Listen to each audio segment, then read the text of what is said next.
और आपको खबर दें कि हुकूमत की पाकिस्तान तहरीक इंसाफ के खिलाफ इंतकामी कार्रवाइयों में तेजी आ गई। ज़राए का कहना है कि कल पार्लियामेंट के मुश्तरका इजलास में PTI के खिलाफ करारदाद लाने का फैसला कर लिया गया है।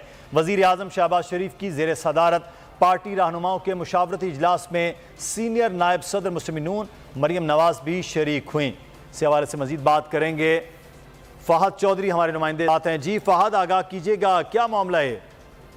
जी देखिए, चेयरमैन तहरीक इंसाफ इमरान खान से ये हुकूमत इतनी खाइफ है कि आज एक इजलास हुआ वज़ीर आज़म शहबाज शरीफ की ज़ेर सदारत गैर रस्मी मुशावरती इजलास, जिसमें मरियम नवाज ने भी शिरकत की, राना सनाउल्लाह, वज़ीर कानून साद रफ़ीक, अयाज सादिक भी शरीक हुए। इस इजलास में कल पार्लियामेंट के मुश्तरका इजलास से मुतालिक हिकमत अमली पर मुशावरत की गई और ज़राए के मुताबिक एक तजवीज़ आई कि इमरान खान और तहरीक इंसाफ के खिलाफ एक करारदाद लाई जाए मुश्तरका इजलास में। इसके नुकात पर भी गौर किया गया और ज़राए के मुताबिक पंजाब और KPK में इंतखाबात से मुतालिक भी इस इजलास में मुशावरत हुई और इंतखाबात चौधरी हमें आगाह कर रहे थे। शुक्रिया आपका।